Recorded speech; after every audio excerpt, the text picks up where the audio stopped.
And we're live. How are we? How are we all doing, people? Make sure this is on and that this is working. Well, it's definitely got the sound on. Let's have a look and make sure this is all good. These flipping ads, I swear. And you can probably hear the commotion outside as well. Let's have a listen. There we go. Yep. Sounds good. Josh Padley is literally just on his way to the ring there. I should get that there. So, we got a few people in the building. Are we going to watch Josh Kelly versus Bakhram Murtazaliev? It's going to be interesting, I reckon. I think it's going to be interesting. Murtazaliev should win. Like, he really should. But Josh Kelly, I've written him off a few times. I mean, I thought after he came back against the loss to Avanesian, Troy Williamson, considering he was on a decent run of form anyway, would probably get the win. He didn't. So with that in mind, he's risen to the occasion at times, Josh Kelly. So we need to wait and see just how he does in here. Let's see if he's going to really, if he's going to be able to do it. Let's wait and see. As it stands, we get a few people in the building. And we're going to have a chat on this. We're going to have a watch on this. Good job I only got the 2 fights in. And yes, we will be doing a watch along this evening. In fact, I actually completely forgot to get it set up. I haven't actually got the watch along set up for later on, this evening, tonight, in the wee hours of the morning. We will be doing that one as well. It's just a case of when I get a chance to go live, because as I've said before, especially those morning ones, they are difficult. I find them difficult. I really do. I find the morning fights, even if I'm not doing a watch along for them, even if I'm just doing them in general, I find them so flippin' hard sometimes.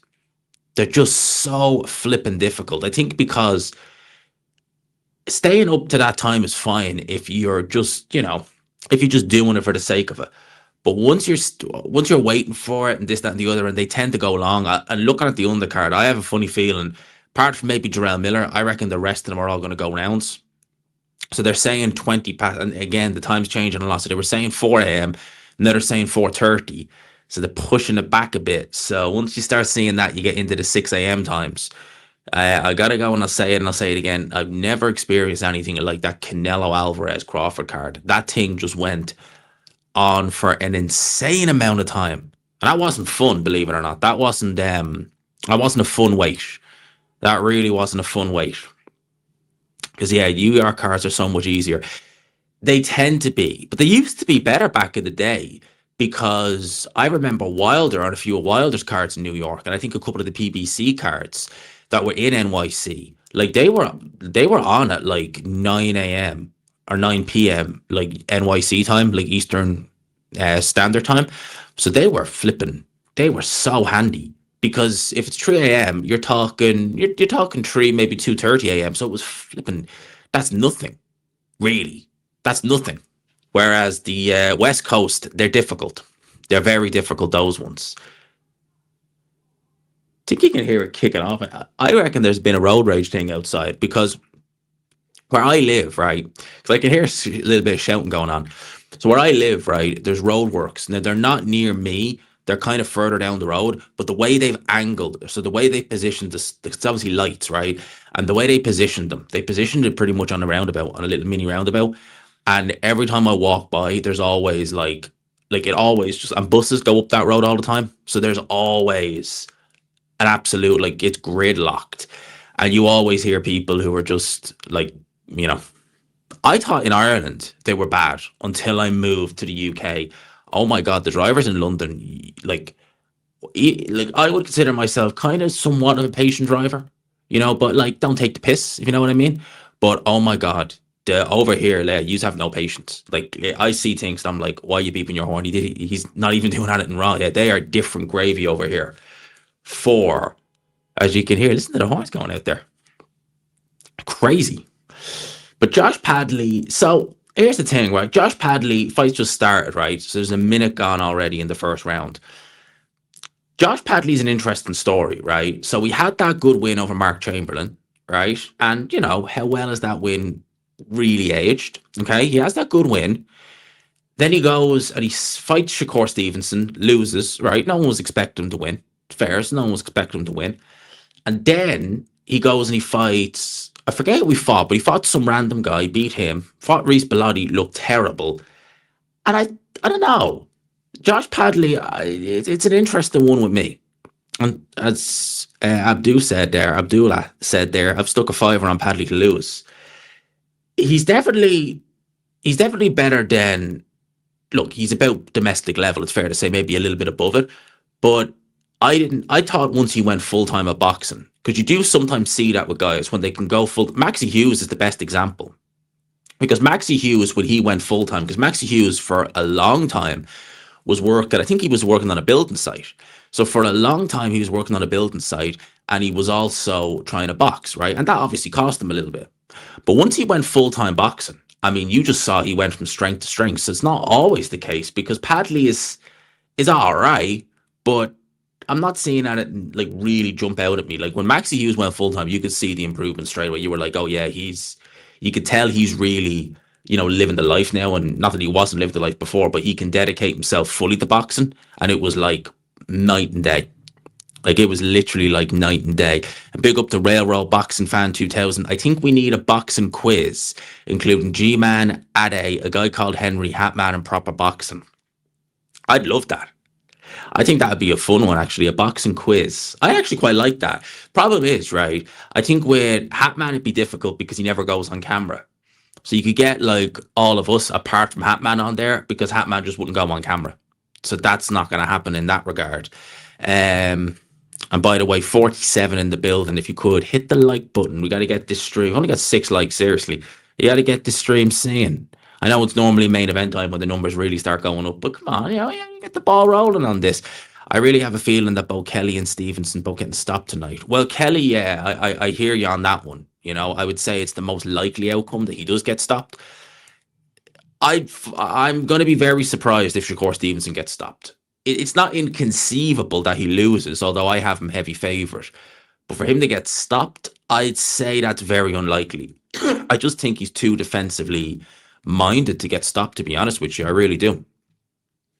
Rooting for Bakram, thinks he stopped Kelly into 7. Don't rate Kelly or his trainer. Very unlikable. Too very unlikable. Josh Kelly, I don't think is that unlikable, to be fair. I think Adam Boot is very good at selling. That's why, he can take on Eddie Hearn. He's one of the few guys who can take on Eddie Hearn in terms of just pure word for word. Adam Boot is very good at selling his fighters, right? A bit like Dave Caldwell. Dave Caldwell, although he's kind of gone off the radar as a trainer lately, he was very good at selling his fighters. Now, Adam Boot obviously has studied sports psychology, so he gets it, I think, from a psychological aspect, how to sell the fighter and how to get them as much out of the fighter as he can. Dave Caldwell was very good at selling his fighters because Dave Caldwell actually used to be a promoter. He used to actually have shows on Sky back in the day, Dave Caldwell. So with Caldwell, you could understand he was able to sell it because he's a promoter turned trainer. Kelly, on the other hand, Kelly always came across as reasonably cool, and this was when Conor Benn was a lot more likable. Let's just say a lot more likable. Conor Benn about 6-7 years ago was actually clamoring for a fight with Josh Kelly. And at the time, Conor Benn hadn't really improved that much, so it was like lamb to the slaughter. I still think stylistically that's a bad fight for Conor Benn. But I remember Conor Benn, it was at one event, and he was interviewed about it, and he said that, he just chatted with Josh Kelly, and he said it was bizarre. And he said that, like, I can't remember how Conor Benn worded it, but he said it was like, he said Kelly almost was seeing himself somewhat like a god or something like that. And it was like, I'm on my road. My destiny is written for me. It's woven. You're not in it. And Conor Benn said it was weird. Oh, Josh Padley just dropped the guy there. That looked like a decent shot. Could be, he doesn't look too badly hurt. Let's see how he gets on. Let's see how he survives. He's got 1 minute and 15 to go. Oh, that's some good. Oh, now that's good shots from Josh Padley. Some good shots going. Yeah, he's hurt. Oh, we. Doing a good job surviving. He's holding on. Referee should actually get in there and break. That's not a knockdown.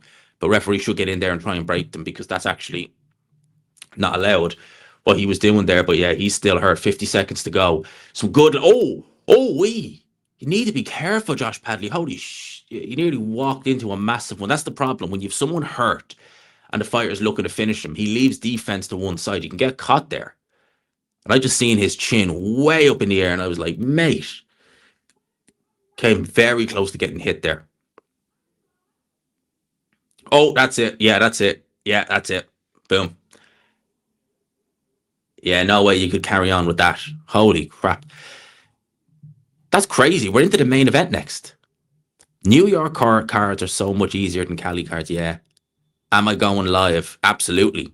Absolutely, I'll be going live for the main, well, for this show and for the one thereafter. For the one in the States, in America. I might get a bit of sleep in.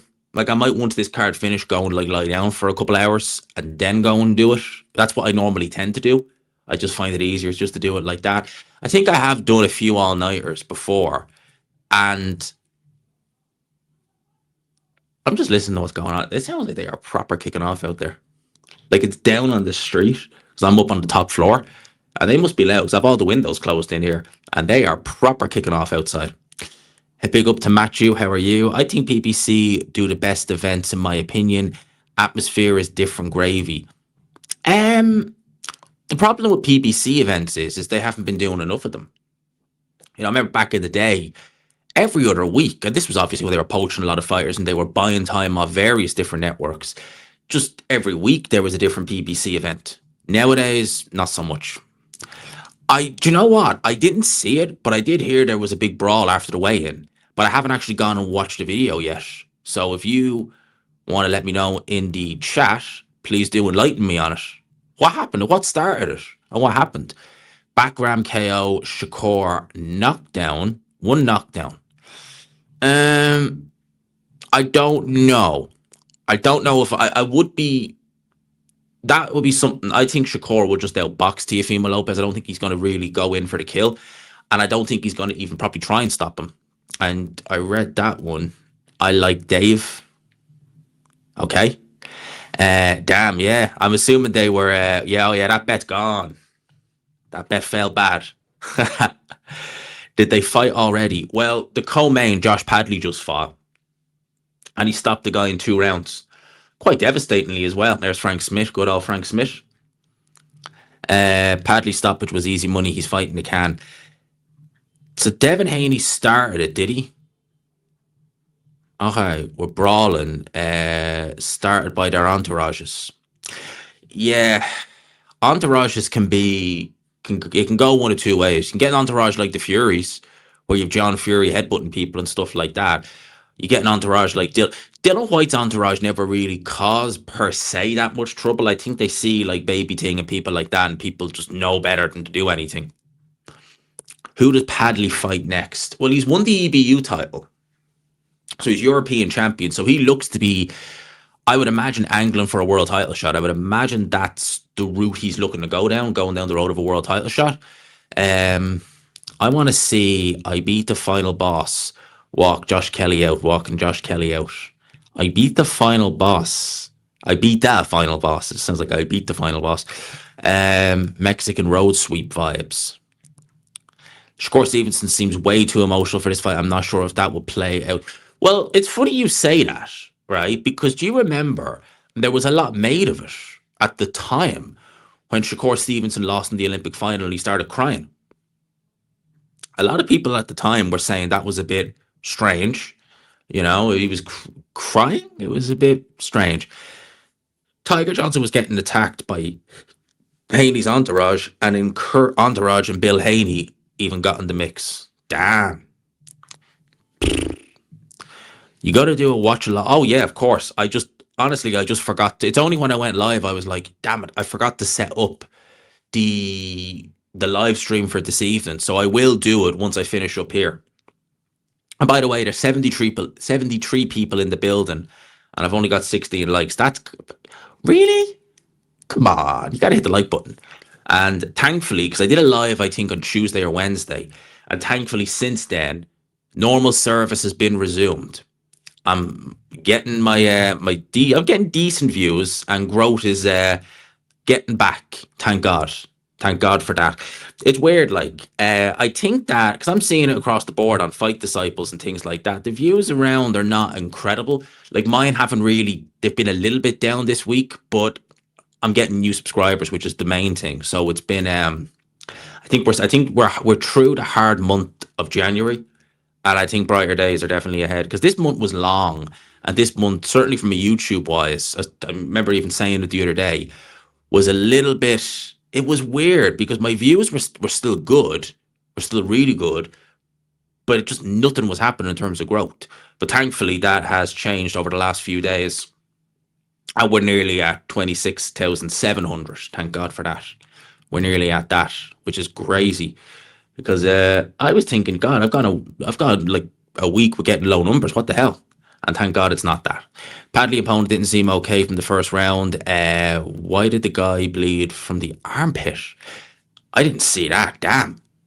Bleeding from the armpit. Holy crap.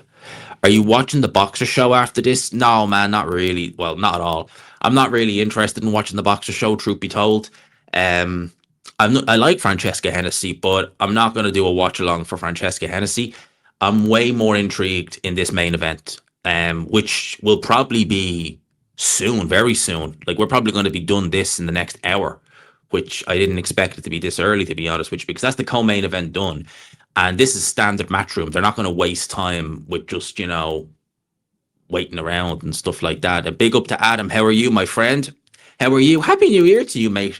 I don't think I've done a live this year yet. So a very happy New Year. I hope you had a good Christmas, AG man. Hope you're doing well. Great night tonight. Two amazing fights. Mate, I'm not even going to lie. I was watching the Royal Rumble before I went live. I'd seen it on Netflix. Not even going to lie. I was watching it. Before I went live here, I had it on the TV as well. I was watching it. I watched the Women's Royal Rumble.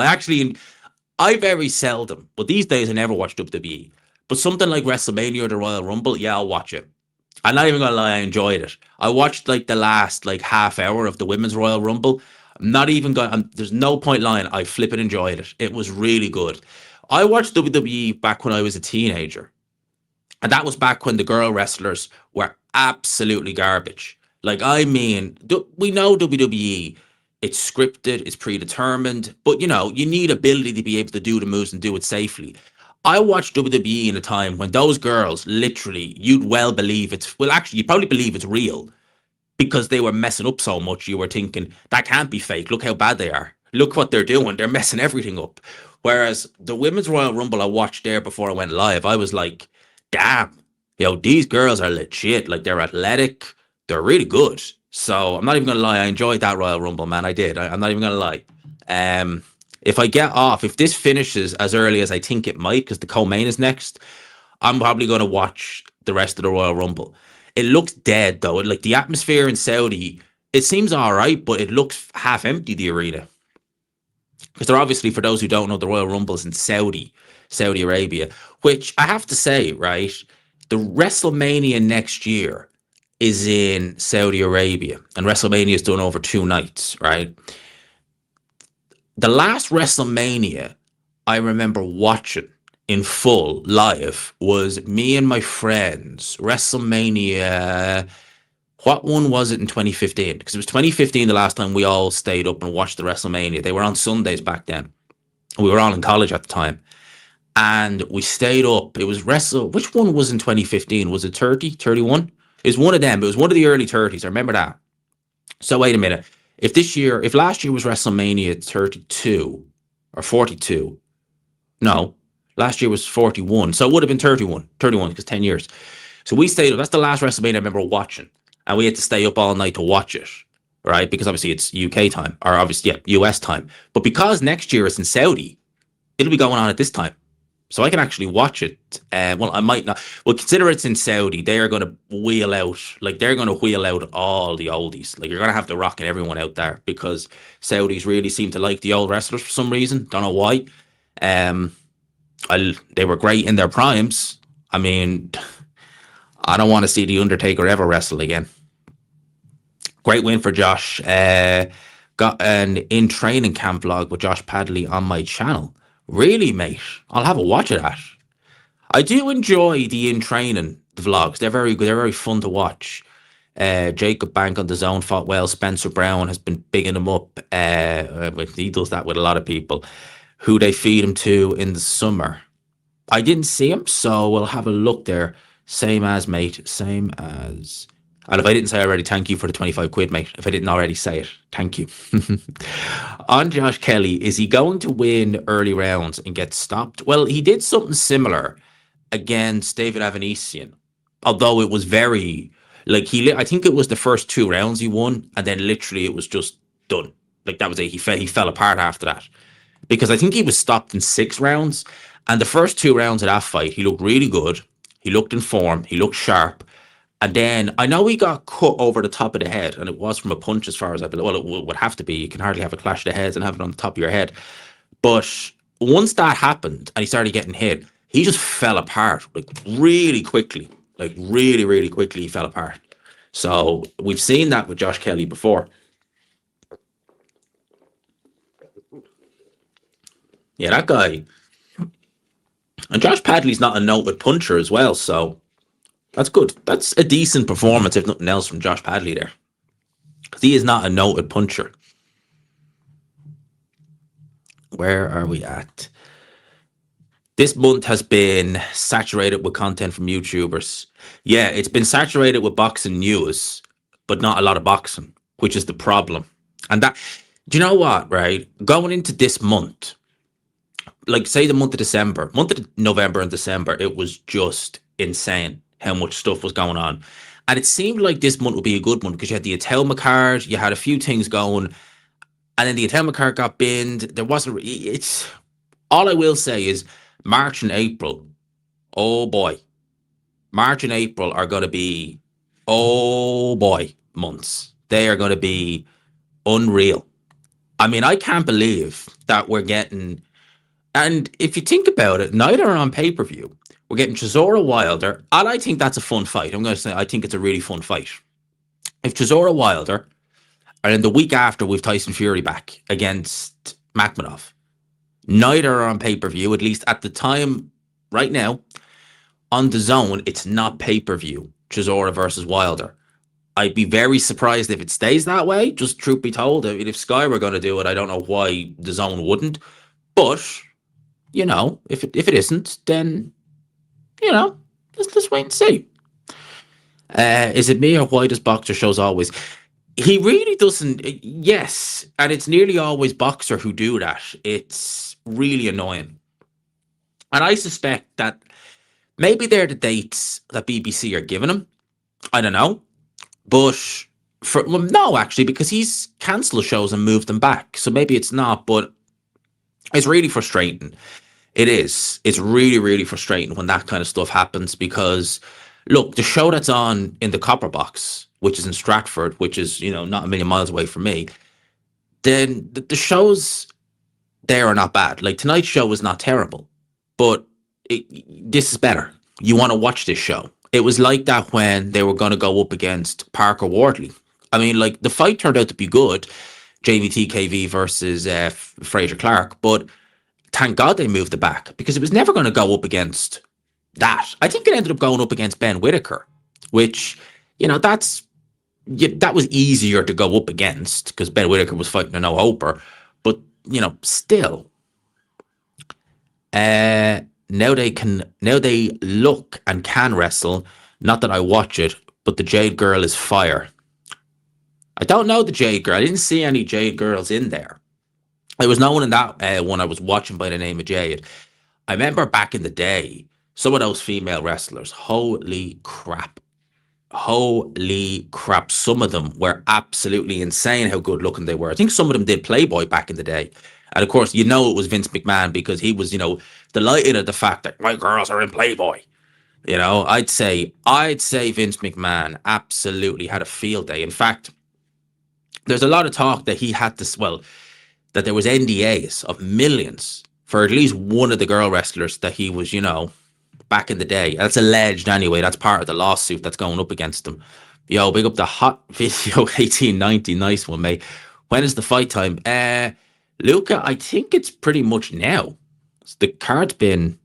Is the NYC fight free? No, unfortunately not, mate. It is pay-per-view, I'm afraid.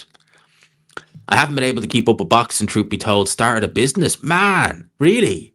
Over Christmas just took all my time, not to mention the uni. Mate, you are honestly the hardest worker. So hang on a minute, right? Between uni and a business at the same time. Mate, mate, you are honestly like it never ceases to amaze me, mate. But fair play.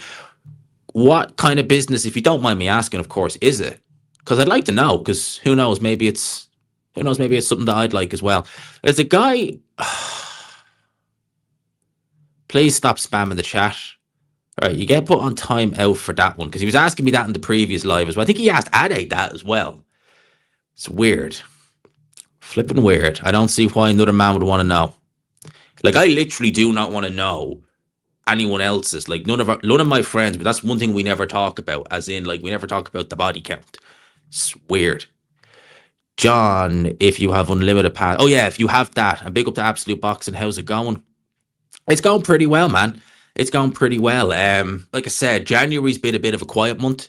You know, views have been all right. Views have been really, well, decent. They haven't been as good as the last two, but I was expecting that. But they're still in around the average. But yeah, the growth this month hasn't been as good. I think I've only got like 250 subs, which that's probably my worst month in the last 16 months. So yeah, that's a little bit annoying. It's a little bit annoying, but I think that has passed because the last couple of days it's been back to normal pretty much. So I think we're in a better place. He seems okay. Oh, he moved down, did he? Because when he fought, am I right in thinking when he fought Chamberlain that was at 140? So he's really that's a damn indictment on Chamberlain. Holy I think yeah. Josh Kelly does not have the gas tank for the style he's boxing with. He's so insufficient with the energy, consumes too much with the. Well, Josh Kelly, and I've said this before, you see, Adam Boot, that's why I used to look at Anthony Yard and think Anthony Yard would probably do well with Adam Boot because Adam Boot is not he's not a particularly diverse trainer. You need to be able to, so he has a style he teaches, right? He's not like a Manny Stewart who is way more robust as a trainer, where he can, look at you and think, right, you're good at this. We're going to improve on this. We're going to get this. He's not like that. You need to be very ambush. And that's why Mick Conlon, it was inevitable he was going to get knocked out working with Adam Boot because Conlon didn't have the athleticism. You need to be very athletic. You need to have good reflexes. You need to be a big puncher. And you need to have long arms. If you don't have any of them, or all of them, then good luck. That style's not going to work. So Josh Kelly is not a big puncher. He's very athletic. Don't know about his reflexes because he does still get hit a bit. And his arm length, he's got like T-Rex arms. So that style's never going to work. It's never going to work. Lost 180. No. Oh, that's sickening. 180 quid on flight. Damn. See, that right there, right? Now, look, if it's a genuine injury, it's a genuine injury, right? That's 100%. If it's a genuine injury, fair enough. Look, it can't be helped. But if it's what some people think, that maybe he came back after Christmas and he wasn't looking so sharp and they need a bit more time. If that is the case, then that's just BS because people book flights, they book accommodation, they book hotels. I remember a few years ago, and thank God I didn't, right? I was very close to booking flights and accommodation because I was going to do I was going to do like press work, well, not work, just for my own channel, for the very first proposed Ben Eubank fight, remember in the O2. And I remember I was told, like, don't book anything until you get the okay for media credentials. And like nothing was happening. It was like the week of the fight. And I was like, I have to book these because I don't know what. And then obviously we know what happened. And I was like, thank God I didn't book a thing because I would have been up what's creek because the week of the fight, the prices are absolutely astronomical. The week in general, it's absolutely astronomical. When is the fight starting, everyone? I'm on my way back home. I reckon probably the next 5 minutes. The ring walks won't be long. Well, mate, like, I mean this in the nicest way, right? I genuinely do. Lauren Price, I don't, like, it doesn't matter who, she could be fighting Katie Taylor. It won't matter. Everyone's going to watch Chisora Wilder. Like, Ben Shalom really is. I don't get him. I'll never understand that man. He just. I really just. I don't know. He's like. Yeah. Oh. I don't know. I don't know. I'm not going to put that on. Oh, crap, I did. I don't want to put that on screen because of who's in it, the name. I'm not going to name him. Let's just say Jeffrey. I'll use the last name. I don't know. I haven't looked into it that deep. I really haven't looked into it that deep, to be honest with you. Would it fit Vince's MO? See, Vince seems to be someone who's more into kind of women in their 20s, and the woman who, brought up, got the whole ball rolling on this 2 years ago, she was in her 40s. So it kind of wouldn't really fit with Vince. I wouldn't, believe me, nothing would shock me, but nothing would shock me with Vince McMahon at all. Up the walls at work, getting back into my health kick, but YouTube will come back, I believe, this year. Well, definitely, man, you got to do what you got to do. You got to get going. You got to get the videos out, because it ain't going to happen, man. It ain't going to happen just sitting around, It ain't going to happen. Because you'd be surprised when you start doing things and you start, making inways, things happen.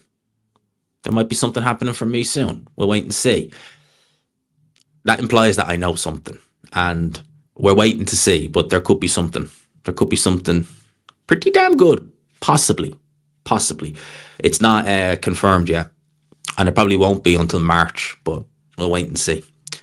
Get to 30K by February. We might tomorrow. I ain't gonna get what, 1,300 subs overnight. I've almost done that. I've almost got 1,000 subs overnight before. That was after Fury Usyk for one. But yeah, I'm unless something really big happens in boxing, like really, really big. What the hell is going on out there? Like, there's sirens going now. I don't know if you can hear them. And this is not a rough part of London either that I'm in. So I don't even know what's going on out there. I basically find work for people 16 to 25 probably not something you're too interested in. Yeah, I'm not that much over the age of 25, but I am over the age of 25. Jokes aside, it's been pretty good. Like you, though, growth has been slow over Jan. Picking up, though, now. But thank God it's picking up for you and me both, because I don't remember January last year being as bad. I think January 23 was quiet up until Eubank lost to Smith. Can't really remember January 24, but I think it was all right, January 24. But this year, goddamn, it's just been it's been one of them months, I thought Josh Kelly was going to move up to 160 after he fought Davis. No. Can we stop making hyper-attractive athletes? We got to stop. All right? The service I give, more specifically, is I write people's applications and cover letters for them. A surprising amount of people can't be arsed doing it, so they pay me. I got a friend of mine years ago to do. She did something similar to that, actually. A friend of mine, she lived in London, actually, and actually, they watched my channel, believe it or not. And actually, her husband actually got a picture with Ade last year, believe it or not. They sent me on WhatsApp. Big up to Nisha every time. Yeah, so she did something similar like that for me. And you're right, most people can't be what. And you can spot AI a mile away. You can legit, if you ask, say, ChatGPT to do you a cover letter, you can spot AI a mile away. Like, when you read AI cover letters, you just know, you're like, right, a human being didn't write that. Like, a human being just did not write that. You can just instantly tell. So, and that's if you're an employee, especially, or you're an employer, and you want someone good, and you're like, he used flipping AI, and you can tell, because you can tell when it's AI, then you're just like, oh my God. I was going to go to a Town with Franklin fight, so annoyed when I got the news, but I got everything sorted. Well, again, I go back to what I was saying to Absolute Boxing there. It's frustrating. Look, if it's a genuine injury, it's a genuine injury, and fair enough, right? But when people are paying their money and maybe it's not selling right, or maybe you're not in shape, or this, that, the other, that's when you get annoyed. That's when you're like, come on. Like, there are people flying in to see these fights, you know? I mean, Arsenal, I went to the Arsenal United game last week. Arsenal looked crap. Can they just turn around and say, oh, we're not feeling it today? The team doesn't feel right. Can we push this back? They can't. That guy fought Anderson a couple of years ago. It's one of the first fights I remember seeing of Anderson. Yeah, he got battered in that fight. Battered. So, yeah, I'd say Miller is going to be all right. Cheers, Liam. I don't have enough TV screens for all these cards. I actually have two TVs in my living room. It's the other one's not plugged in. So I don't have the room in my bedroom for it because I was going to hang it up. But when I moved in, I was like, damn it, the wardrobe's. I was going to I was kind of going to model my new room in this flat that I moved into a few months ago after my room back home, because I've got my TV in my room back home in Ireland mounted on the wall. I was going to do that with this one. Then I was like, damn it, the wardrobe's in the way. And the way it is, the bed is, I'm like, no, I can't move it.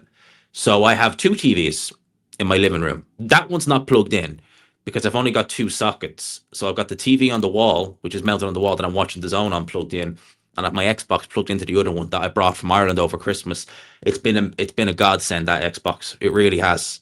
It has been a godsend. I'm more a PlayStation guy, but I brought this over because I wanted to keep the PlayStation at home. But it has been a godsend on rainy nights when there's nothing to do. I actually played last night for a couple of hours. It's been a godsend in here. It really has. Is the secret commentating with Adam Smith? No, definitely not that. Although I reckon I do a pretty decent job. I reckon I do a decent job. I reckon Adam Smith. Adam Smith probably hate commentating with me because I would be probably still as sarcastic. I really would have liked that. I don't think Adam Smith would like the sarcasm. By the way, 100 and Railway Boxing just pointed out. Oh my God, I'm shaking. I'm going to ask why, mate. But if you could smash the like button, we've got over 100 in the building. And we're going to go and commentate on the main event as well. And once we start commentating on the main event, I'll let you know when it's starting. We'll hear the bell go off. I'll turn the volume up for when it starts so you can hear the bell. Anyway, on to boxing. This year is looking very good. The Chisora Wilder fight is actually a bit of a pick'em.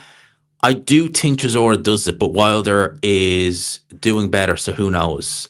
Prime for prime, Wilder wins. But I think Wilder is washed. I really do. I'll take that as a kick up the backside. Yes, do. I'm holding off on that drink till the night we chat again. It was great. I enjoyed the last one. Just in general, it was flipping amazing. That's a good question.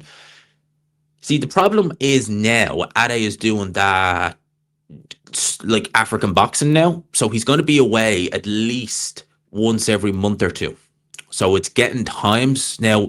It's good because we can still do Ade and G-Man. We've been doing it over StreamYard lately, which is fine. It's grand. It's actually fine. It's pretty handy because it's literally just, go. I'm not having to. And the studio where we do it, it's not far from either of us. Like, it's a less than 10-minute drive from Ade. It takes me 15 minutes between walking to the train station, getting the train to Stratford, and then going to where it is. It takes me 15 minutes. So it's nothing. But, it is nice that I don't have to leave my flat to do it. Oh, absolutely. I just haven't set the live up yet, which that's my bad. No, that's Easter weekend, so I'll be home in Ireland for that. I always go home for Easter, so I'll be home in Ireland for that one. I did that last year, and I'm going to do it again this year. Go home, see my mum, spend Easter at home. That's what I'm going to do.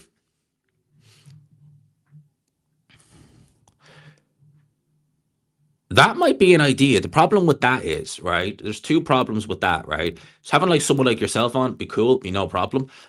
But Ade has ran into problems with it, and I have as well. When we've done that and we haven't known the person, like as I said, having someone like you on, that be no bother.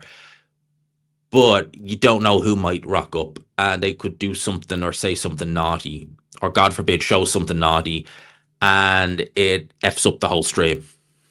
That's the worry, because there are idiots out there. Yeah, because there are absolute idiots out there who will do that. So, because Ade sees it all the time on TalkSport, because there's a gap before you get a caller on, and some of them, yeah, people, ready? Turn it up a little bit. Boom, let's go. Let's go. They're both in red and white. Oh, I see one. I see a problem for Kelly immediately in there. Look at the reach that Bakram has on him. I didn't realize his arms were that. Look how long his arms are. He does look big. Actually, Josh Kelly. Am I right in thinking Josh Kelly actually looks the bigger of the two? That was a good little shot by Josh Kelly that got through. So Josh Kelly definitely is going to have the speed. Definitely has the speed on Bakram. But Kelly, to me, he looks the bigger of the two, like noticeably bigger. Look at the pressure of Bakram. He's not. See, yes, I don't think he's an out-and-out pressure fighter. It's a good jab to the body, though.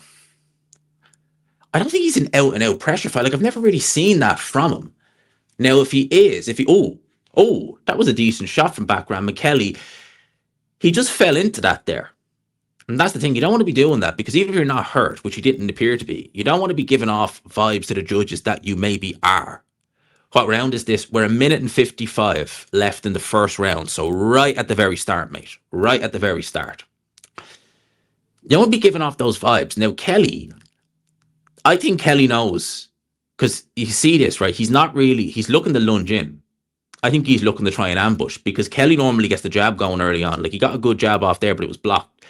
But Kelly likes getting this jab off and he's not doing it because he knows he's not got the longer reach. He's just going to try and use the speed like he did there. But again, he's not letting shots go.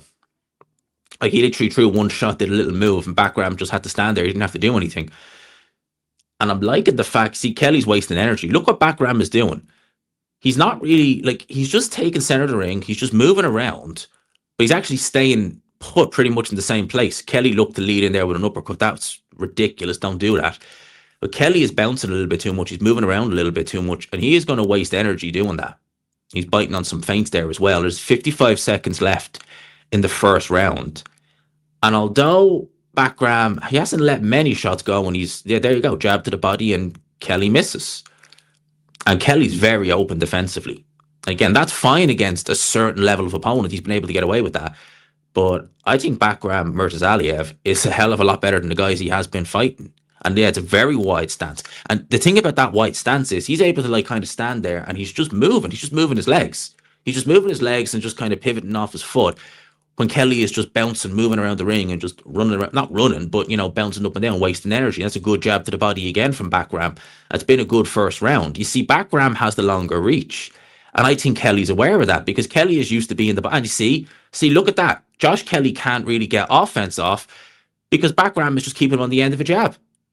That's what I said about this style. And I said it literally earlier there. He is very fast. But I give that round to Bakram. See, Kelly's arm length is the problem. He doesn't have the length in his arms to be able to fight that style as well. And when Bakram is just putting the jab on him, Kelly is like, oh, crap. I can try and use my speed. And he can use his speed. But he wants to be very, very careful doing that. So I gave that first round just purely... There wasn't much in it. Like if you gave it to Kelly, go for it. I don't really mind either way. But I gave that round to Bakram, just me personally. And by the way, 119 in the building.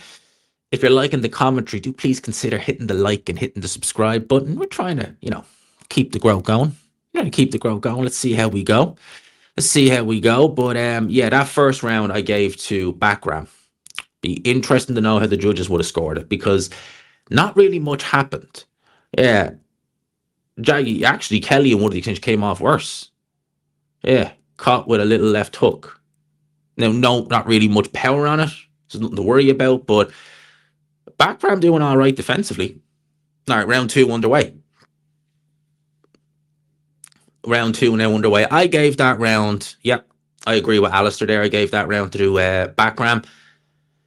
Kelly now using, if you be able to apply pressure from reaching a good jab, you can get far in boxing. Oh, you could be not as good of an athlete, but if you've got the longer reach, you keep your shape and you just keep them at the end of a jab, you can do a lot, especially if they're not willing to commit. Then there you go. And thank you to CM Miller. No question, but just £3. I thank you very much for that, good sir. If you want to ask a question, more than welcome to. But thank you for the super chat. Appreciate it. So he's got 2 minutes and 10 left in this second round. I like what Bakram is doing, I have to say. And Kelly is wasting a lot of energy in there. He's just keeping a high guard. He's not doing anything special or sophisticated in there either. He's really not. He's really not. And again, this guy's not an out pressure fight. That was a good jab by Bakram there as well, actually. Got through the guard of Josh Kelly. And look at that. He's just making Kelly move around there. But Kelly is like, it's not a good look to be just staying on the outside because you're not going to do anything. And he misses again. He's trying to counter him when he comes in with that hook. But Bakram, again, in the nice way, he's not Troy Williamson. He's not these guys who you can get away with it with.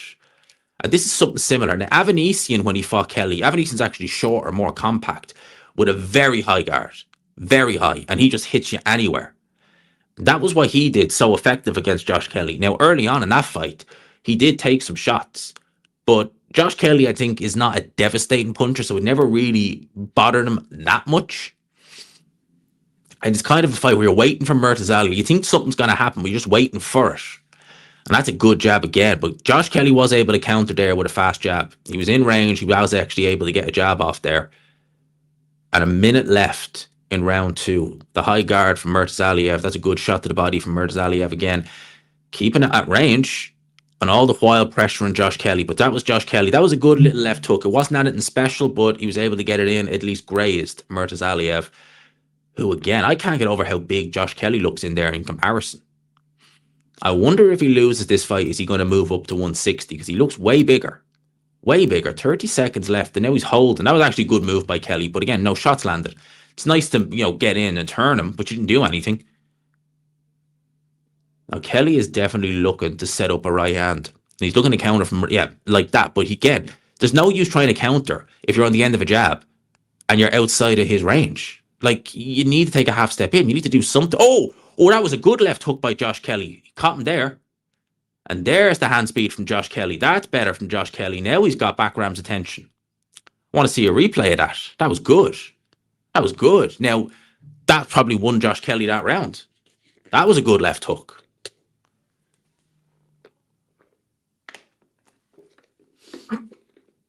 That's what he's trying to do. He's trying to set up a shot like that. Now, if he can keep doing that, that's good. I want to see a replay of this. Let's see. Good jab by Kelly there, yeah. And then, all right, that's just one of the highlights. It was a decent jab. And Kelly moving out of the way. And here's the left hook. I want to see this. Oh, that was lovely. This on BBC. No, this one is the DAZN show. No way Fundora is... Yeah, Fundora is... Yo. Imagine Kelly trying to... Yo. Yeah, 1-1. That's fair. I have it 1-1 as well. Kelly definitely won the second round. Definitely. And here we go. Round 3. Round number 3. So, 1-1 in terms of the rounds. That was a good last round for Josh Kelly. But you may remember, it was the second round against David Avanesian. He had a great second round. He had a really, really good second round against Avanesian. And then it all seemed to fall apart thereafter. And again, I don't like what Kelly is doing, right? Like, I think the movement is getting a bit excessive. And what the flip? Can you hear what, like, all the people at the horns outside? Like, it's crazy tonight. I don't know what they're doing. Bakram is keeping that right glove higher. He's going to want to, because it's been pretty obvious that's what Kelly's been looking to set up. He's been looking to set up either a right hand or a left hook. And he's been caught with that left hook now, so he knows... Right, and he was obviously staggered by it, so he obviously knows, and that was decent work to get out of the way. Get out of the way. That was a quick exchange. The speed of Kelly is really something. He is very fast. Blinking a little bit in there, though. But the speed of Kelly really is something. Like, he is so fast. That's where the athleticism really comes in. Oh, yeah. And he's already done better, Josh Kelly, than Tim Tszyu did. Because Tim Tszyu, by this stage, was done. Like, this fight was over in round 3. But Bakram literally beat the living crap out of Tim Tszyu for the 3 rounds in that fight. Josh Kelly's done a lot better already than Tim Tszyu did. But you get the impression you're just waiting for Bakram to come into it. That there is something there. You're just basically waiting to see it. Good tactical clinch. That was something else he was doing in the last round as well. There was moments there where he didn't even try and clinch for long. He just literally clinched, turned, boom, out, gone, back into the ring and fight. And that's good. You can clinch tactically. It's not like Klitschko where it was just excessive. Kelly, he is moving around a lot, though. You're absolutely right there, Mr. Grande. He is moving around a lot. And that's the problem. That's what I worry about for Josh Kelly, is that sometimes it's excessive.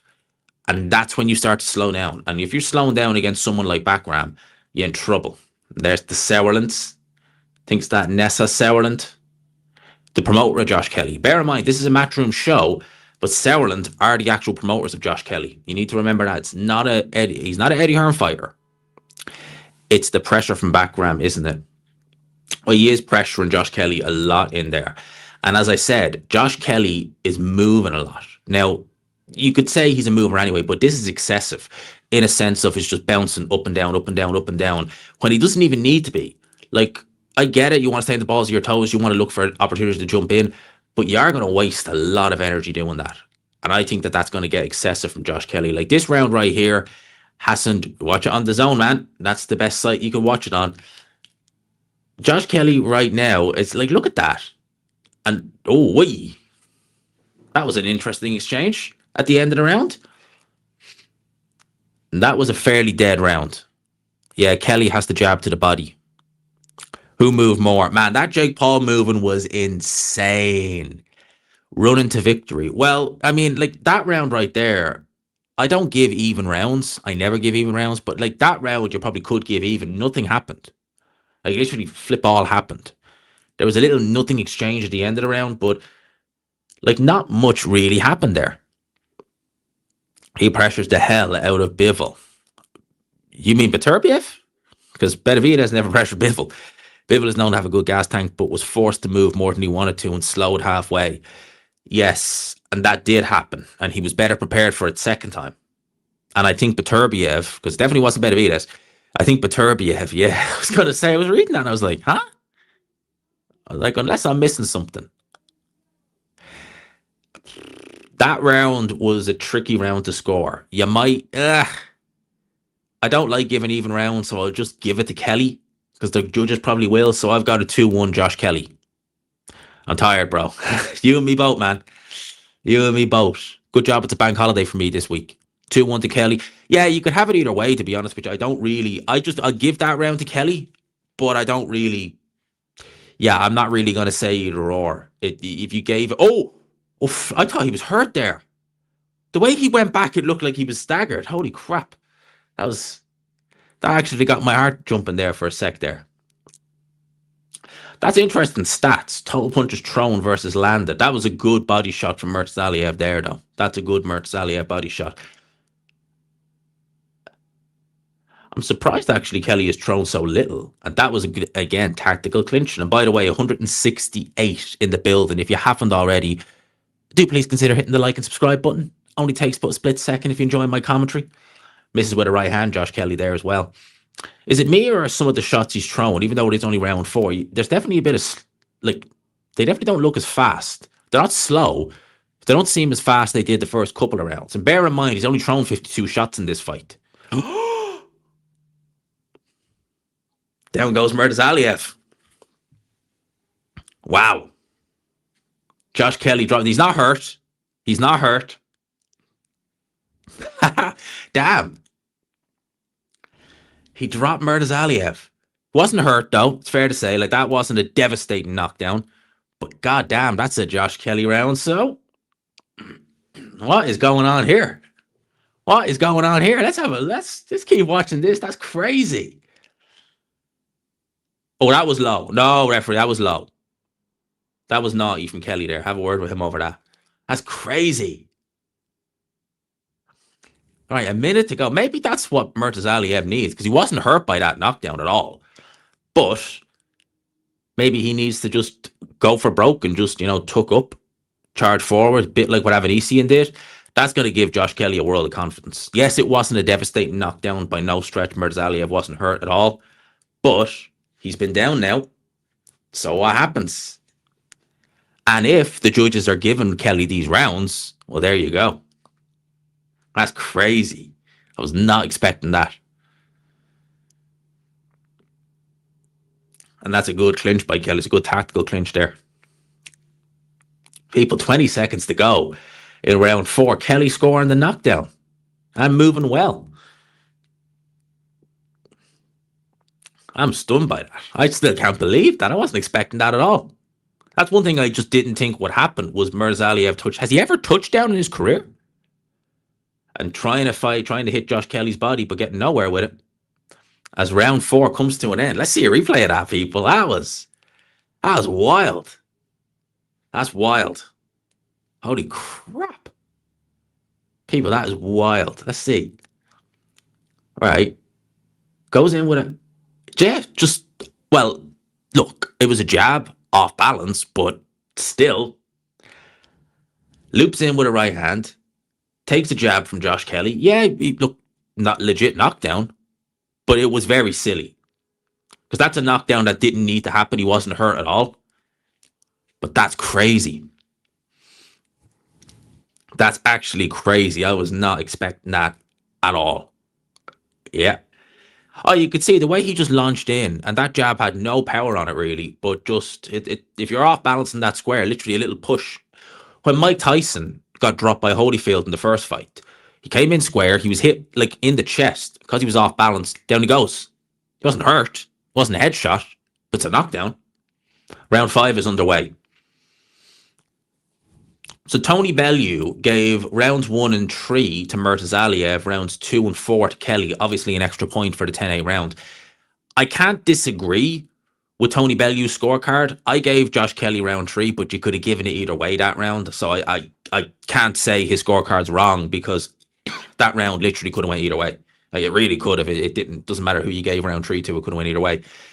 So essentially, we have a fight on a lot of people's scorecards that's even in rounds. Yeah, I mean, I'm surprised. I was expecting a clean sweep for Josh Kelly. That was wild. But remember, he's not a matchroom fighter, though. Josh Kelly isn't a matchroom fighter, so maybe if he was matchroom, we'd see a clean sweep. We'd see 2 10-8 rounds in there. Maybe if he was a matchroom fighter.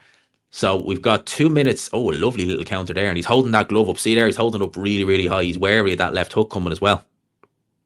Imagine wary of the left hook, you get dropped by a jab.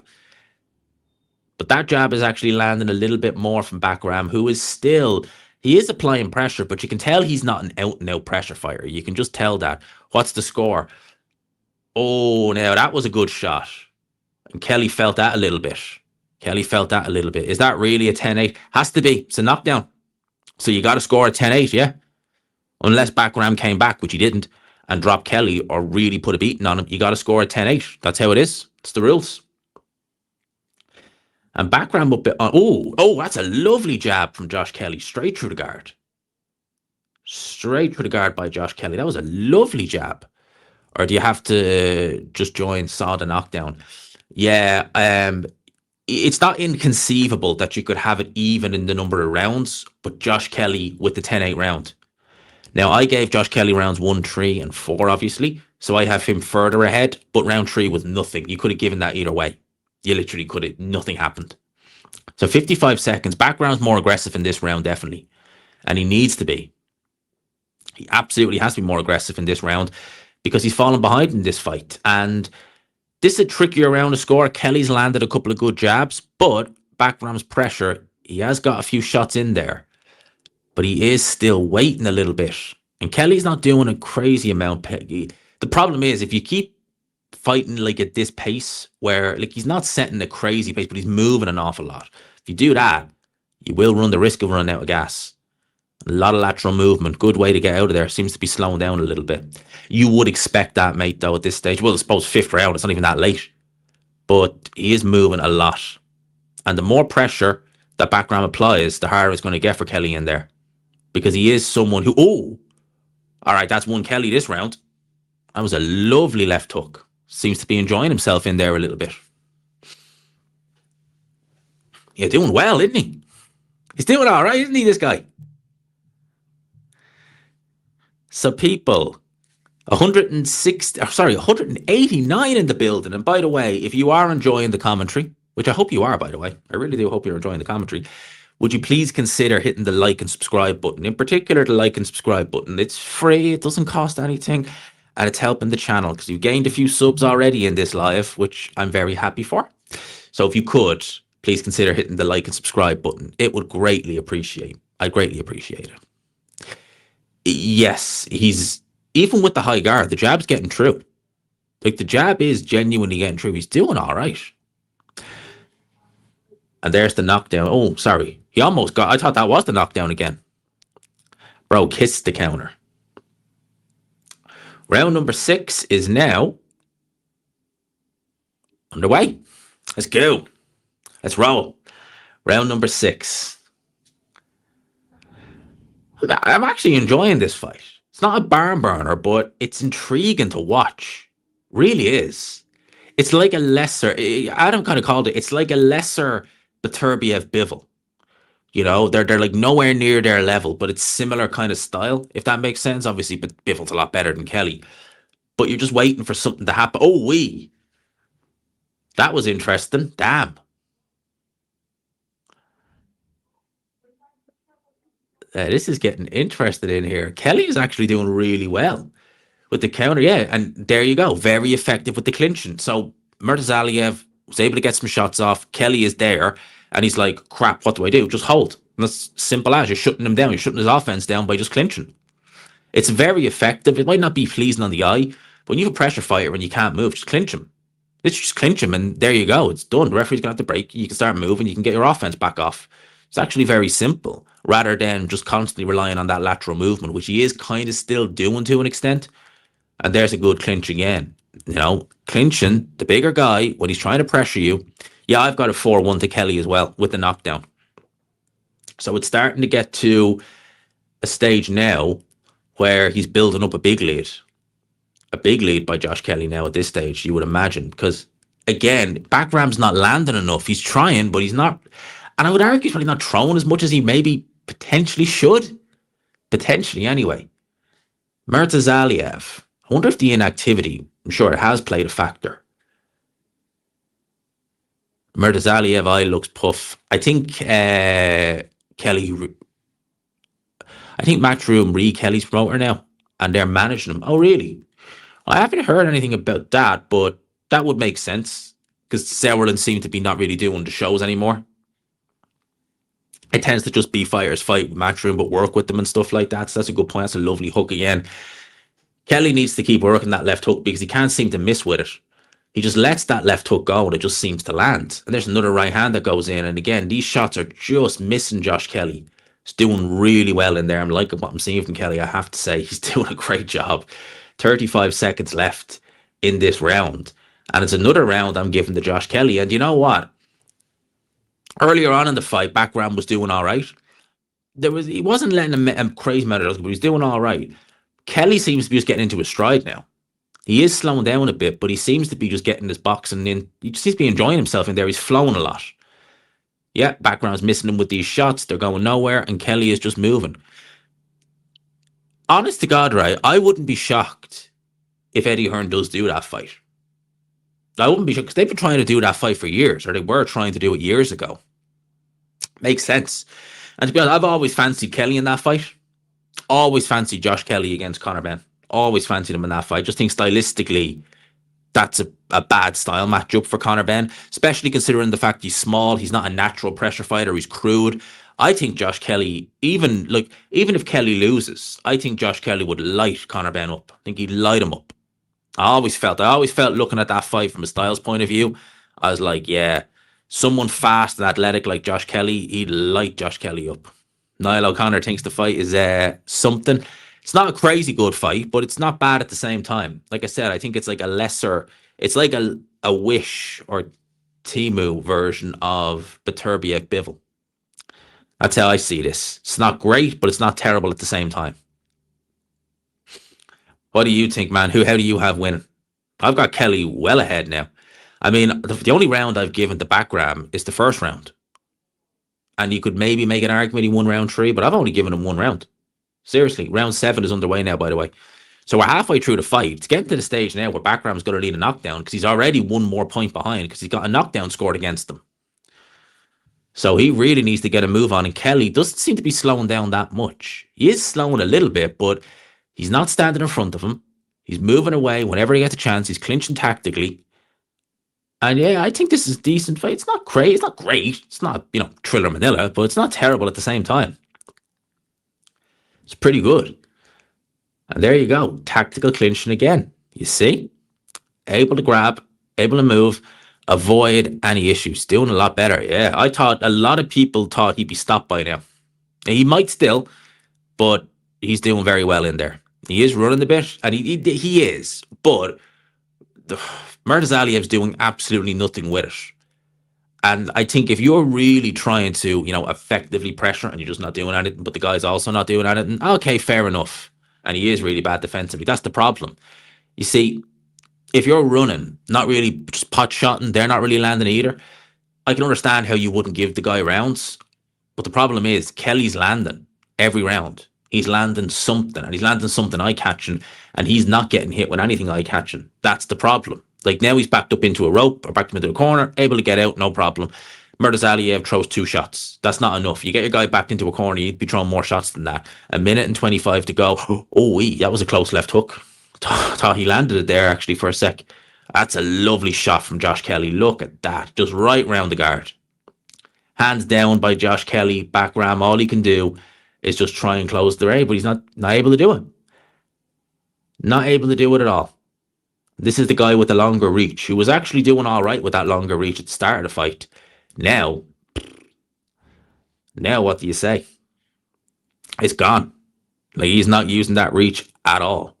And Josh Kelly just moving around the ring, doing what he needs to do, getting out of dodge again. 45 seconds to go in the 7th round. And it is all Josh Kelly now at the minute, because Bakram, between getting the hit and just not letting enough shots go, he's not able to pin Josh Kelly down at all. And I know some people say, why doesn't he throw more? It's not as easy as just doing that. It's not as easy, especially when you're dealing with someone who is as fast as Josh Kelly. And to me, really looks like, yeah, he deserves the rounds too. He definitely does. Just missed him with a right hand there, Bakram as well. That's the thing. You get the impression, though, Bakram is still dangerous in there. That's the one thing I'm gathering watching this, is that I still feel like he is dangerous in here. So even though Kelly's winning them, and there's no doubt that he is, I get the impression that Bakram, there is still something going to happen. You get the feeling that something will happen in this fight. I just have that feeling that you're just waiting on something, because something may very well happen. We don't know yet. But there is that. What else do we have? I'll just check the socials really, really quickly.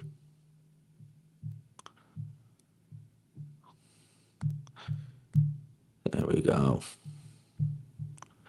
Have a quick look on there. What round are we in, G-Man? We're going into round number 8. That was a Bakram round? No. I'd still give it to Josh Kelly, personally, me. Gone for Bill and Ben tonight. Gone for Bill and Ben. Bill and Ben. Can't say I know who that is. I was thinking Bill Haney, but I was like, something might happen. I have that feeling something may happen. You still get that feeling. But when I say something may happen, it could just be that he drops Kelly, not necessarily stops him. But you do get that feeling. Round number 8 is a go. So round number 8, and for me, mate, if you're just joining, I have Kelly well ahead. Well ahead. Another left hook goes in, and he's already dropped Murtazaliev. Although he wasn't really hurt. He wasn't really hurt at all. But, now that's what he needs to do. He needs to let right hands like that go. Misses him with a body shot, because he was focused, and that's one thing you've noticed. He's not really focusing on Josh Kelly's body anymore, because he couldn't really land on it, in fairness. He was trying to get the shots off to Kelly's body. They just haven't happened. And interesting, punches thrown. He's thrown 100 more shots, and they've landed at an equal percentage. That just shows how good defensively Kelly's been. He's thrown 100 more punches, but they've landed an equal amount. So 2 minutes and 10 left. That's better for Murtazaliev. This is better work. He is actually putting on a lot more pressure in this round. He needs to. And Kelly is slowing down a little bit. You can see his legs he's not got that bounce in his legs that he had earlier. It's not a worry, but it's going to mean that he's going to be an easier target. It's going to be easier to get pinned to the ropes, and he's got to rely on things like that clinching. Just clinch, move, boom, done, out.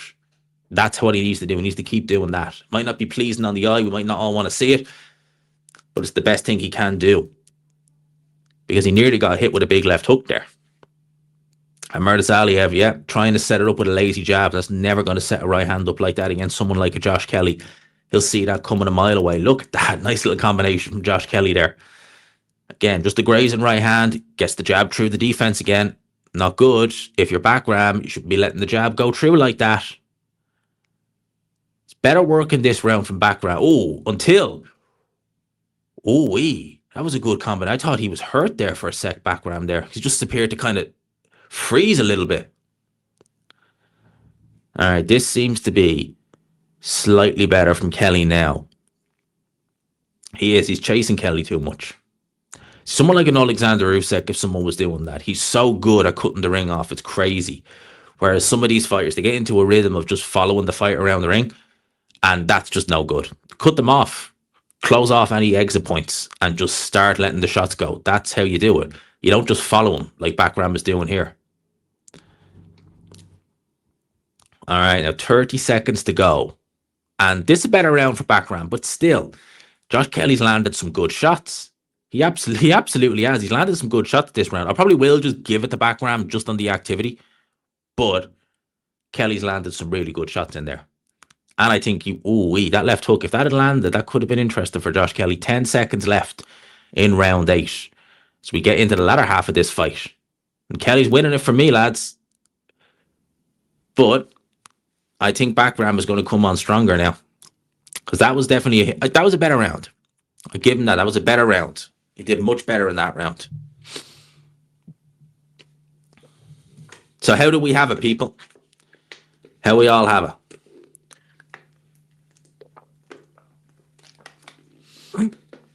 That left hook is just...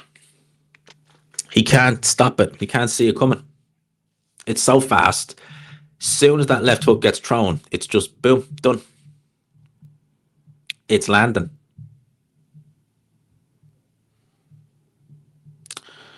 Where are we at? Boom. And by the way, 214 in the building. Over 200 people in the building. If you're enjoying the commentary, I'm better than Adam Smith. Come on. I am, aren't I? I'm better than Adam Smith. Hit the like button and please consider hitting the subscribe. Oh, John has Kelly down. 4-2. Oh, Kelly 4-2 down. You have him down, do you? 5-3 Kelly. Yeah. Okay. I gave that last round to Murtazaliev.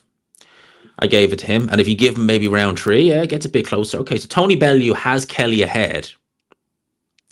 Like, I agree potentially that he could have given Kelly the 7th round, but Kelly did do better in round 8, but you could easily give it to Murtazaliev, in which case then it becomes a 2-point fight.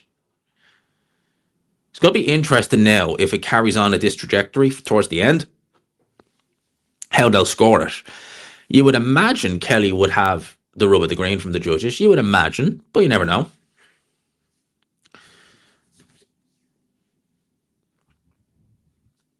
Murtazaliev is applying a lot more pressure now than he was. So that has to be said.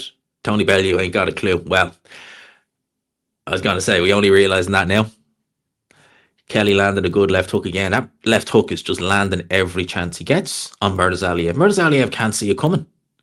And again, this isn't like Avanesian, who has such a high guard. And he has those big, strong forearms. He just takes the punches on the gloves. He comes forward. He cuts the ring off well.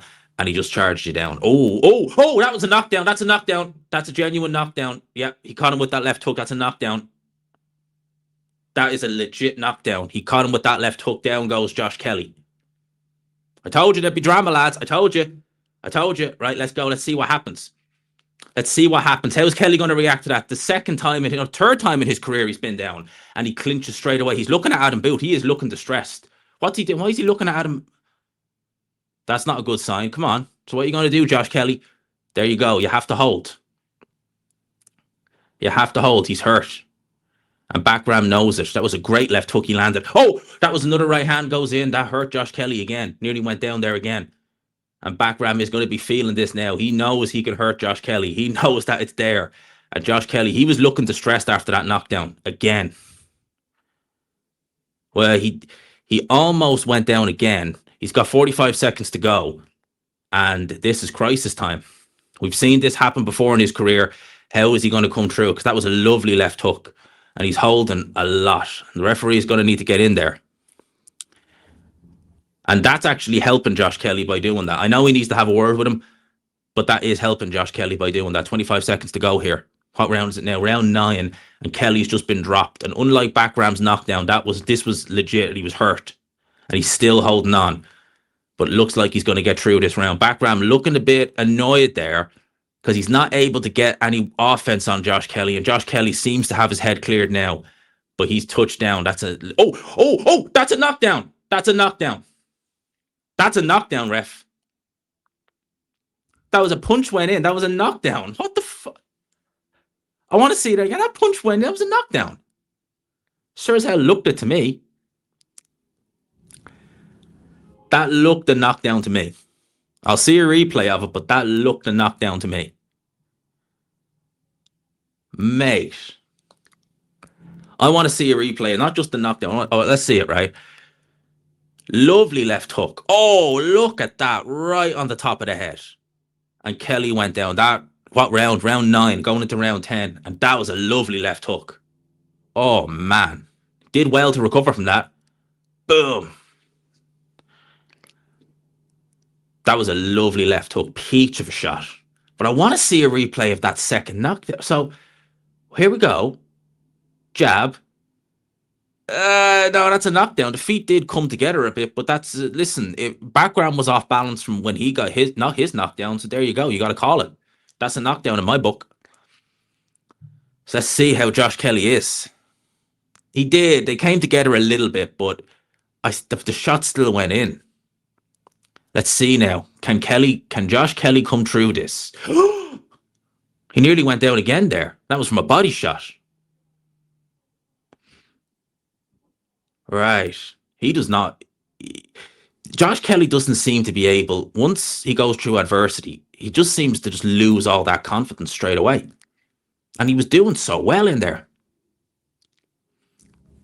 And Bakram's going to know, right, he's open to that left hook. I've hurt him already. Is he still... I mean, I'm sure he's recovered by now. His feet should be back together, but he needs to be super careful because he looked so vulnerable towards the end of that round. It was crazy. All the hold and everything. And it's the fact that he looked so distressed. He's just instantly looking at his corner. Like, what do I do? What do I do? It's like, mate, you need to have some survival instincts. And he did. He got through it very good, to be fair. He did. But goddamn, now this fight is heating up. In the 10th round. And Bakram probably needs that knockdown. He probably needs that 10-8 round. Because if he's won, say, 4 rounds plus the knockdown, this fight could hang in the balance. Really could. And Kelly is slowing down. Like, he's not really engaging as much. Bakram needs to make the most of it. He needs to really force some of that workout. Because he was able to find it in the last round. Can he find it again? Oh, and he almost did there. Because that left hook he dropped Kelly with was beautiful. I'm surprised Kelly actually didn't just go flat, to be fair. Because it was a lovely left hook. All right, 1 minute and 25 left. This is heating up nicely. And Kelly walks into a jab there. He's losing his shape a bit in there. He definitely is losing his shape in there a little bit. I think that's the pressure. And that's why I said the movement was too much early on. And even though Bakram's following him, and he is following a little bit too much for my liking, he's still making Kelly work. And now and I'm sure he probably feels like, right, some of the power is going, and he knows he can hurt him because he landed a decent shot there, to be fair, as well, on Josh Kelly. And yeah, see Josh Kelly like leaning down, all that. It's not a good sign. The body language from Kelly isn't amazing. It's not great in this round. He's losing this round as well, by the way, with 40 seconds to go. It's getting fun, man. I'm enjoying. I'm glad. I wasn't going to do a watch along. I just decided this morning, let's do it. Thank God I did, because I am enjoying this. Wait. We're doing another one later. It's going to be fun. Oh, boy. I'm enjoying this, lads. It's been good fun so far. 20 seconds to go in round 10. And Bakram just missed with the right hand. Just missed. Right, last 10 seconds. Let's see what you got. You got anything? Because if you got to show it, now is the time. You ain't got to show it. You're going to let that jab go. And we're going to have a fun last 6 minutes. I gave that round to Bakram. Doing another watch along later. Yeah, we are. We go live about 2. So we're going live in what, about 4 hours? He looks tired. He does look tired. And you see, Kelly, once that knockdown happened, Kelly just looked like a fish out of water. He really did. Yeah, Tony Bellew has it a draw. Damn, this is getting good. And people 293 or 291 in the building. If you haven't, hit that like button. Hit the like button, hit subscribe if you like the commentary. I want to get to over 100 likes. So we're at 85 likes. You got to get me to 100. You got to get us to 100. You got to hit the subscribe button as well. Please. I'd appreciate it if you did. It'd be nice. I'd like it. Whew. Round 11 is coming up, people. This has been fun. That's why we love boxing, the drama. Now we go, round 11. Oh, lads. Enjoying this one. Hopefully this isn't the best fight of the night. I'm really hoping that's not. I'm really hoping that this tonight, in the wee hours of the morning, we get something good. But Bakram looks the more likely to win this fight now at the minute. He really does. He looks the more likely to win this fight now at the present minute. But we still need to wait and see. He did take some shots, so I'd say it's going to get marked a little bit. No, that's not a knockdown. That's just Josh Kelly tripping over. The way he went in there very reckless as well. If a punch went in, he would have been screwed. Absolutely screwed if a punch did go in there. But Josh Kelly, that's a good jab from Kelly, though, to be fair. Yeah, well, he's already slipped a few times in this fight now, but it looks of things. Oh, that's a good jab by Kelly, though. So trying to fight fire with fire. Don't think that's going to be a good idea, Josh Kelly. Again, to a shootout with this guy, you got to come off second best, as you almost did there. But that was a good little jab, so that's a little bit better from Josh Kelly. Waiting to counter with the right hand, nothing coming. Don't be rolling up that left hand, man. That's showing more willingness to fight. Yeah, Kelly does look that way. It looks like he just wants to get through and hope that he's done enough to nick this fight, which we really don't want to see.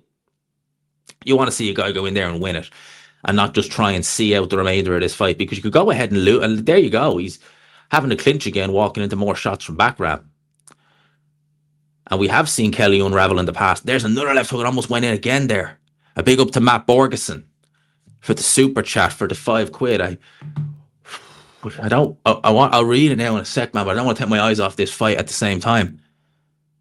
And thank you for the $5. Kelly is pretty low IQ right now. Need to separate yourself with the last two fights or you will lose the decision. Foolish. Well, yeah, he's letting these rounds slip. He absolutely is, man. And if he lets these rounds slip and he lets Bakram build up a lead, which I think he could well be doing, and God forbid he gets dropped again. If he gets dropped again, I think that's it.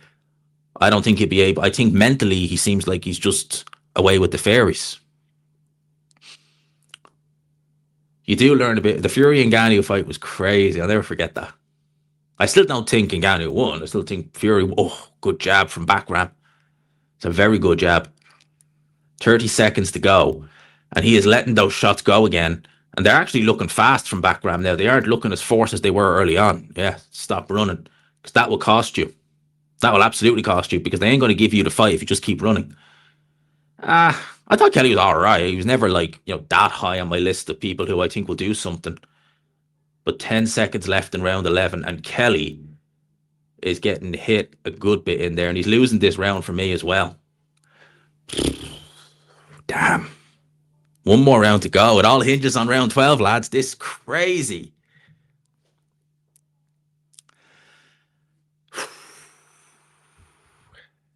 Should we pay to watch? I'm technically not paying to watch it. I gave Kelly 0 chance. I'm very surprised. I didn't give him 0 chance, but I fancy Bakram to win. I thought he probably would have got rid of him by now. I was thinking kind of round 9, 10, which, Kelly never been a fan. I mean, all British judges. Are they all British judges? That's different. Round 12. Let's see what we have. This final round, Bakram, I reckon, is going to come out like a madman. Well, Bakram, since round 8, has won, arguably since round 7, has won every round. Arguably, he's won every round since then. So if he's won every round plus a knockdown and he's picked up 1 or 2 of the other rounds, you would have him winning. Yes. So I think it's fair to say that was a great left hook from Josh Kelly, though, to start the round. But I think it's fair.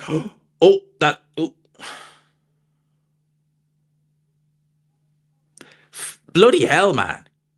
That's the last thing you need is another knockdown. That's a silly knockdown as well. Oh, He's getting hit with some shots there. That is the last thing Josh Kelly needs, is maybe another knockdown scored against him. And not by by a punch, but not by, him being hurt, but him just having no balance and doing something stupid. That's the last thing he needs. And he is, man, Bakram is putting it on him now. He needs to stay out of the way, just like that. Just like that. But there's another left hook from Bakram that goes in again.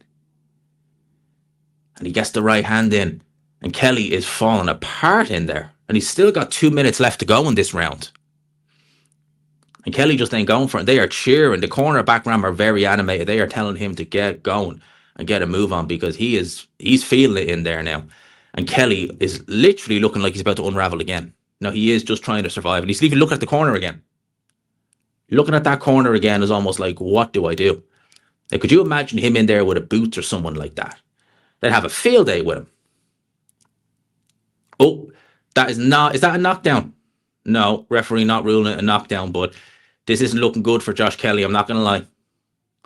This is really not looking good for him. If I was Bakram, I would just go for broke. I would just stick it on, because you've got 1 minute and 20 left. I would just go for it now at this stage, man, because I reckon if you put it on him, he is going to unravel. And he almost did there. Holy crap, those shots were close. 1 minute and 10. And Bakram again is pouring it on Josh Kelly. Oh, but that's a good combo from Kelly. He's able to get Bakram. That's actually something. There you go. That's what you need to do. Whew. Boots versus Bakram is the one to make. That'd be fun. That'd be a proper shootout as well. I'd probably favour Boots just because of the speed. Just because of the speed. But yeah. But he didn't do enough of it, mate. He genuinely didn't do enough of it. And Bakram is still putting it on Josh Kelly. And Josh Kelly's holding now. He's got 35 seconds left. 35 seconds left. And he needs to just stay composed. Not do anything stupid. I'm giving Bakram this round, so he probably has lost this fight, Josh Kelly. But he's at home, so he's always got a chance. He's acting like he's won. Man, you never know until the end. And Bakram, 10 seconds left, man. You got to put it on him. You got to do something. Oh, he lost his footing there as well. As the bell goes. The bell will go now. There it is. Whew. That was fun.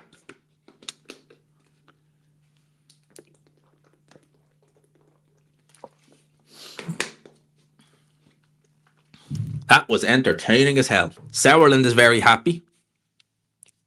Commentators think Kelly done it. I don't, personally. I think after round 7, you could probably make a case that Bakram won the majority, if not all of them. He'll be kicking himself for that knockdown he suffered, because that knockdown shouldn't have happened. That knockdown really shouldn't have happened. Tony Bellew gave the last 2 rounds to Josh Kelly. How do you score the last, round 11? He was literally, Bakram won that round clearly. Especially, yeah. You almost had it, Bellew. You almost had it, and then you go and do that. And by the way, if you could, please consider hitting the like and hitting the subscribe button. We've got 350 in the building now. So we're doing all right, lads. We're doing good tonight. So if you haven't already, if you enjoyed the commentary, it takes a split second. Hit the like and hit the subscribe button. Hit that notification bell. Scorecards for this fight are going to be interesting. I am looking forward. I'm going to play the scorecards once they start. What fight was Bellew watching? Well, we thought he'd get to the end without, giving us a bad scorecard, and then he didn't.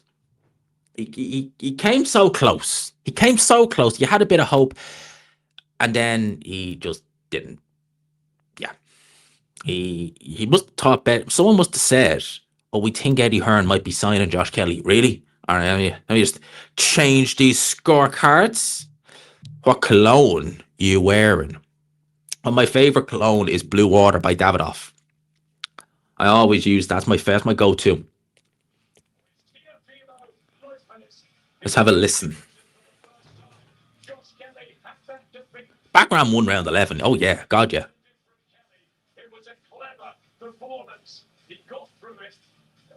Did you see the same fight I saw, Adam Smith? I wouldn't go that far. Cool Water by Davidoff.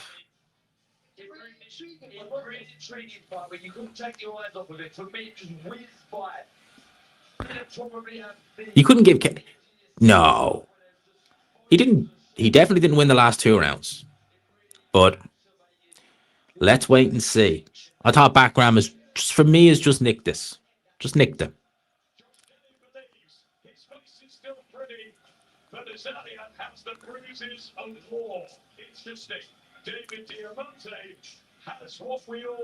It's weird.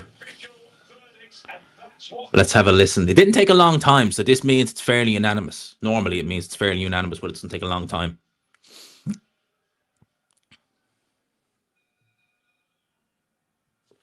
and gentlemen, after 12 rounds of action here at Newcastle, we go to the judges' scorecards. Let's have a listen.